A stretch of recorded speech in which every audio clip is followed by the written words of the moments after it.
আপনার মোবাইল ফোনে যতগুলো নাম্বার সেভ করা আছে সেই নাম্বারগুলোর ব্যাকআপ ফাইল আপনি কিভাবে রাখবেন। সুপ্রিয় দর্শক, কোনো কারণে আপনার মোবাইলটি মিসিং হয়ে যেতে পারে বা চুরি হয়ে যেতে পারে, অথবা আপনি নতুন কোনো ফোন পারচেস করতে পারেন। সেক্ষেত্রে আপনার এই পুরাতন মোবাইলের যে নাম্বারগুলো সেভ করা ছিল, এত নাম্বার আপনি কিভাবে কালেক্ট করবেন, কোনো চিন্তার বিষয় নেই। এই ভিডিওটি দেখলেই কিন্তু সব সমস্যার সমাধান হয়ে যাবে। আপনি মুহূর্তেই সবগুলো নাম্বার আপনি নতুন সেটে নিয়ে নিতে পারবেন, অথবা আপনার সংরক্ষণে রেখে নিতে পারবেন। এবং এই প্রসেসটা কিন্তু আজকের এই ভিডিওতে দেখাবো। সো এরকম আরও গুরুত্বপূর্ণ ভিডিও পাওয়ার জন্য চ্যানেলটিকে সাবস্ক্রাইব করে রাখুন এবং শেয়ার করে দিন, যাতে অন্যরা উপকৃত হতে পারে। তো চলুন দেখে আসি কিভাবে কাজটি করতে হয়।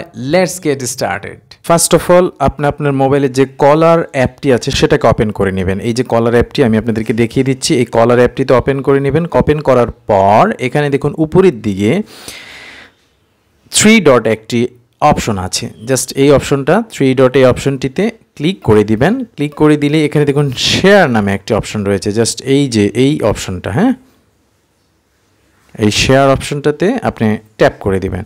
শেয়ার অপশনটাতে ট্যাপ করে দেওয়ার সাথে সাথেই এখানে আপনি সমস্ত নাম্বারগুলোকে সিলেক্ট করার জন্য বলা হবে। দেখুন উপরের দিকে একটি সিলেক্ট কন্ট্যাক্ট নামে একটি অপশন শো করছে। আপনি এই যে এই অপশনটিতে জাস্ট আপনি ট্যাপ করে দিবেন, কিংবা আপনি এখানে এই যে অলে দিয়ে দিবেন। দেখুন সবগুলো কিন্তু গ্রিন টিক মার্ক হয়ে গেছে, তার মানে সমস্ত নাম্বারগুলো কিন্তু এখন সংরক্ষণ করার জন্য রেডি।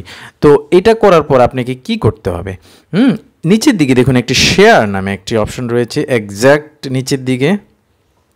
এই যে এটা, আপনি যদি এই শেয়ারে ক্লিক করে দেন, শেয়ারে ক্লিক করে দেওয়ার সাথে সাথেই আপনাকে বলা হবে যে আপনি কীভাবে শেয়ার করতে চান। এখানে অনেকগুলো অপশন রয়েছে। আপনি চাইলে হোয়াটসঅ্যাপের মাধ্যমে এটাকে শেয়ার করতে পারেন, আপনি চাইলে এটাকে ইমোতে শেয়ার করতে পারেন, বা গুগল ড্রাইভে শেয়ার করতে পারবেন। তো আমি বলবো যে আপনি যদি গুগল ড্রাইভে এটাকে শেয়ার করেন, তাহলে কি হবে, আপনি আজীবন গুগল আইডিতে যে ড্রাইভ রয়েছে সেই ড্রাইভে কিন্তু সমস্ত নাম্বারগুলো আজীবন সেটা সংরক্ষিত থাকবে।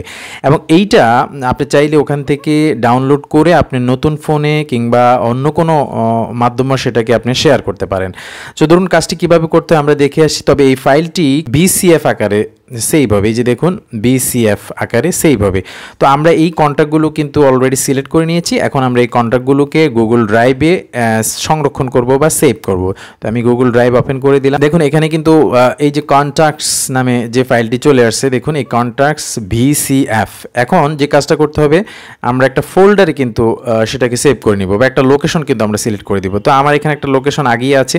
এই যে দেখুন নাম্বার নামে একটা লোকেশন রয়েছে, অর্থাৎ ফোল্ডার রয়েছে। আমি সেই ফোল্ডারে কিন্তু নিয়ে যাব আমার এই সমস্ত কন্ট্যাক্টগুলোকে। তার আগে দেখে নিই যে এখানে আমার যে অ্যাকাউন্ট আইডি, অর্থাৎ ইমেল যে আইডি নামটা রয়েছে সেটাও কিন্তু আপনাকে মাথায় রাখতে হবে, কারণ এই ইমেল আইডির আন্ডারে যে ড্রাইভ রয়েছে সেই ড্রাইভেই কিন্তু আপনার সেই নাম্বারগুলো সংরক্ষিত থাকবে।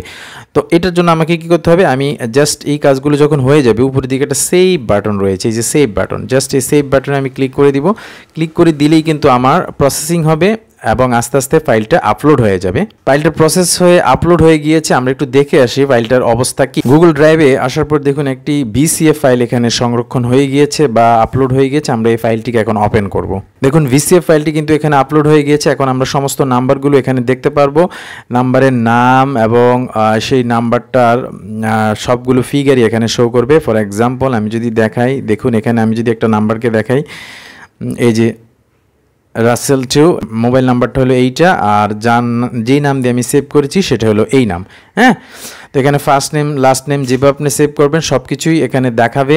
এইভাবে আপনি কিন্তু নাম্বারগুলো সোয়াইপ করে করে বাম থেকে ডানে আপনি দেখতে পারবেন। দেখুন সমস্ত নাম্বার, আমার প্রায় 350-এর উপরে নাম্বার রয়েছে। এই নাম্বারগুলো কিন্তু আমার ওই BCF ফাইলে সংরক্ষিত হয়ে গিয়েছে, এবং আজীবন যতদিন আমার ইমেল আইডিটা থাকবে আমার এই নাম্বারগুলো আজীবন সেখানে থাকবে। এবং আমি চাইলে এই ফাইলটাকে আমার নতুন ফোনে, যদি আমি নতুন ফোন পারচেস করি, সেখানে আমি নিয়ে যেতে পারবো, বা অন্য কোনো মাধ্যমে শেয়ার করতে পারবো, বা অন্য কোনো মোবাইলও কিন্তু আমি সেগুলো ট্রান্সফার করতে পারবো। এভাবে কিন্তু আপনি গুরুত্বপূর্ণ নাম্বারগুলোকে, ইনফ্যাক্ট সবগুলো সেভ করা মোবাইল নাম্বারকে আপনি আপনার ব্যাকআপ নাম্বার হিসাবে কিন্তু সংরক্ষণ করে রাখতে পারবেন, পরবর্তী বা ভবিষ্যতে যে কোনো কাজে ব্যবহার করার জন্য। That's all.